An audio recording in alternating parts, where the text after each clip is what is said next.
Të dashur teleshikues, ju përshëndes, po fillojmë lajmet në televizionin 4+. Roli i figurave të shquara bektashiane që morën pjesë në Kongresin e Lushnjës u kujtua sot më 31 janar, ditën e mbylljes të punimeve të Kongresit, nga shoqata kulturore bektashiane e Lushnjës. Shoqata kulturore bektashinjve të Lushnjës zhvilloi një takim tek shtëpia Muze Kongresi i Lushnjës me rastin e 31 janarit, mbylljes së punimeve të Kongresit që i nisi punimet më 21 janar.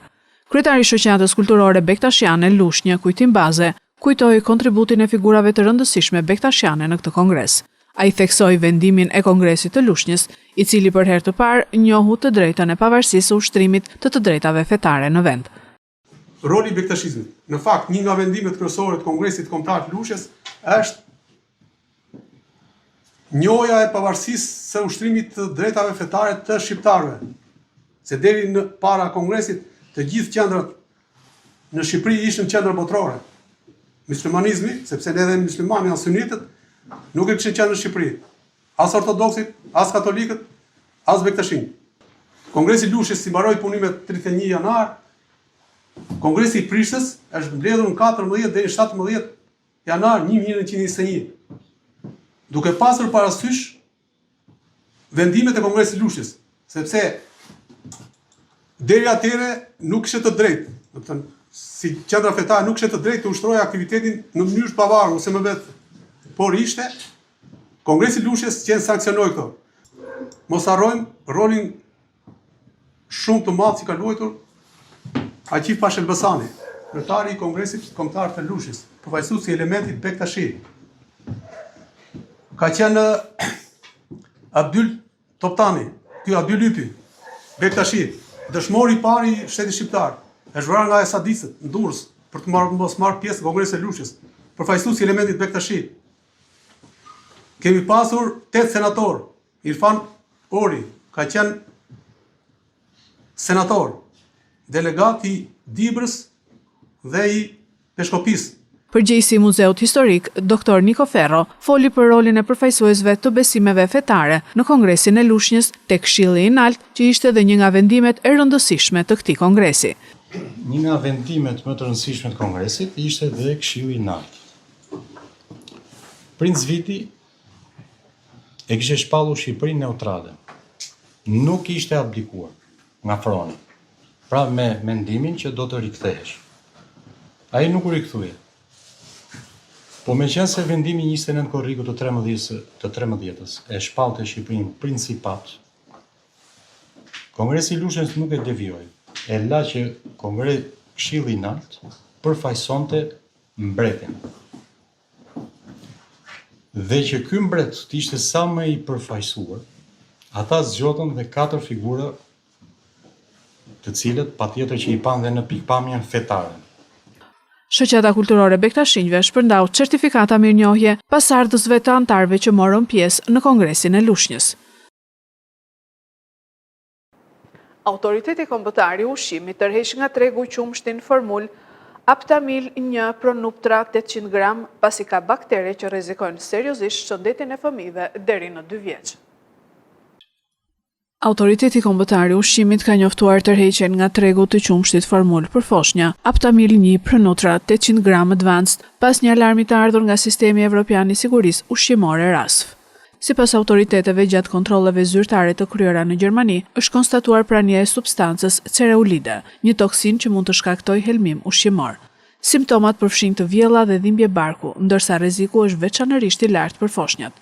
Produkti përdoret për ushqimin e fëmijëve nga 0 deri në 2 vjeç. Produkti kontaminuar Aptamil 1 Pronutra 800 gram që mban datën e skadencës 10 nëntor 2026 nuk duhet të përdoret nga foshnjat sepse sjell probleme serioze për shëndetin e tyre. Alarmi i ushqimit formul me baktere si fillim është dhënë në vendet e Evropës dhe më pas mbërriti edhe në vendin tonë. Sipas të dhënave, operatori i biznesit ushqimor që ka importuar produktin është kompania Rosman Lala. Gjithsej në Shqipëri janë futur 648 njësi të këtij produkti, ku 276 kuti janë shpërndarë në Shqipëri, për të cilat po kryhet tërheqja nga tregu, ndërsa 372 janë eksportuar në Kosovë. Në një reagim zyrtar, AKU bën me dije se produkti është shpërndarë në disa qytete të vendit, përfshirë Fierin, Durrësin, Tiranën dhe Shkodrën. ndërsa inspektorët janë angazhuar në terren për të siguruar tërheqjen dhe asgjësimin e tij. Aptamil është qumësht formul që ka dhe shitjen më të madhe në treg. Bakteri Balicescu cerus nuk shfaqet për herë të parë në qumshtin formul. Më parë, ky bakter u gjende edhe tek produktet e kompanisë Nestlé, të cilat tregtoheshin në dyqanet Rosman Lala. AKU bën thirrje prindërve dhe konsumatorëve që nëse e kanë bler këtë produkt, të mos e përdorin edhe ta kthejnë menjëherë në pikat e shitjes. Kryetari i Partisë Demokratike Sali Berisha ka folur sot me qytetarët në rrjetet sociale dhe ka treguar skenarin e protestës së 10 shkurtit. Do të qëndrojmë në shesh derisa të largojmë regjimin, tha ai. Kryetari i Partisë Demokratike Sali Berisha në një komunikim me qytetarët ditën e sotme në rrjetet sociale ka folur mbi protestën kombëtare më 10 shkurt dhe ka treguar detaje nga organizimi i kësaj proteste para kryeministrisë, duke paralajmëruar demokratët se do të qëndrojnë në shesh derisa të largohet regjimi në pushtet. Qëndrimi në shesh për sa kohë për aq kohë gjersa të largojmë regjimin është rruga më e sigurt e fitores tonë. Ju garantoj se drejt asaj në mënyrë të pandalshme do të shkojmë. Edi Rama të bëjë ç'të dojë, mrapa diellit të shkojë, shpresë nuk ka, do shkoj aty ku e ka vendin, aty ku e kanë vendin hajdutët dhe kriminalët që qeverisin një vend mbi baza me lidhjet të forta me kartelet e drogës, krimin dhe farsë elektorale. Dr. Berisha ka sqaruar se çfarë ndodhi në të vërtetë në Strasburg, ku ju ndërprej fjala gjatë fjalimit të tij. Ai tha se koha për të gjithë anëtarët është 2 minuta dhe ai e dinte këtë gjë, por kur ju ndërprej mikrofoni vazhdoi të fliste te kamerat dhe kërkoi qeveri teknike. Fjala në Strasburg që ta di çdo njeri, për diskutantët është gjithnjë 2 minuta dhe ajo ndërpritet automatikisht. E vërteta është që unë e dija këtë, isha i vetëdijshëm, por dhe natyrisht që pjesën më pikante ja kisha rezervuar Rams që në minutën e parë, kurse në minutën e fundit unë e dija që ajo ndërpritet, por vazhdova se kamera funksionon, pavarësisht se zëri shuhet, më interesonte kamera dhe kërkova qeverinë teknike. Policia e Fierit arreston një 41 vjeçare që ushtronte prostitucion në ambientet e ndryshme të Fierit. Ndalohen edhe 3 shtetas të tjerë. Finalizohet operacioni koduar Destinacioni në Fier. Arrestohet në flagrancë një shtetase që ushtronte prostitucion dhe procedohen penalisht 3 shtetas që kanë përfituar nga kjo veprimtari kriminale. Gjithashtu sekuestruan 2 celular.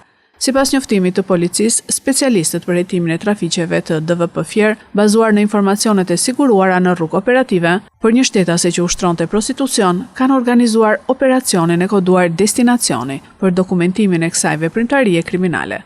Si rezultati i operacionit u arrestua shtetasja AG, 41 vjeçe, banuese në Patos. Kjo shtetase dyshohet se ushtronte prostitucion në ambiente të ndryshme në qytetin e Fierit. Gjithashtu u referuan materialet në prokurori ku nisi procedimi penal për shtetasit ESH, 41 vjeç, TQ, 39 vjeç dhe MB, 34 vjeç për veprën penale prostitucioni, pasi kanë përfituar nga kjo veprimtari kriminale. Në cilësinë e provës materiale u sekuestruan 2 celular. Materialet procedurale ju referuan prokurorisë së Fierit për veprime të mëtejshme. Komisioni Qendror i Zgjedhjeve shpalli sot rezultatet e zgjedhjeve të 28 dhjetorit në Kosovë. Nuk miratohen kandidatët e listës serbe. Komisioni Qendror i Zgjedhjeve shpalli sot rezultatet përfundimtare të zgjedhjeve të 28 dhjetorit 2025 për Kuvendin e Kosovës.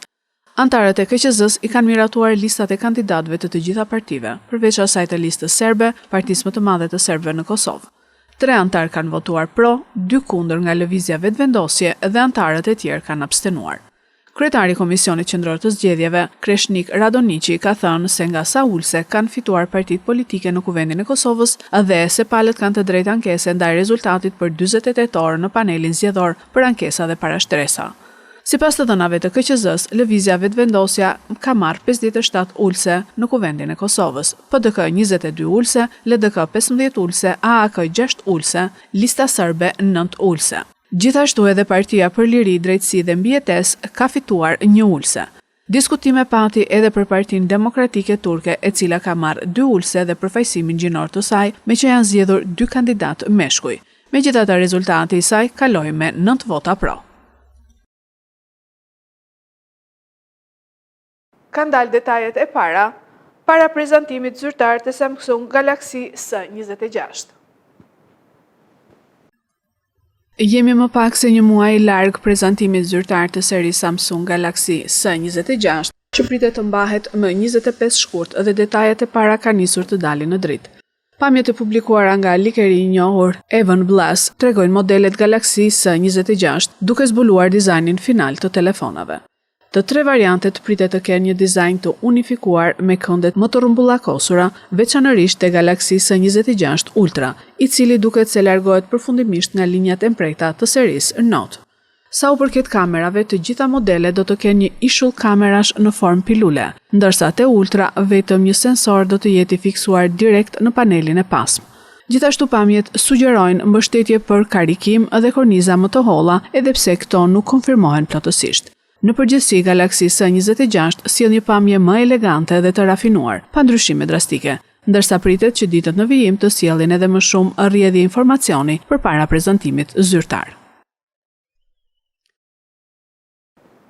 Këto ishin lajmet tona për sot. Lajmet i gjeni dhe në internet në website-in 4plusmedia.tv. Fundjavë të këndshme.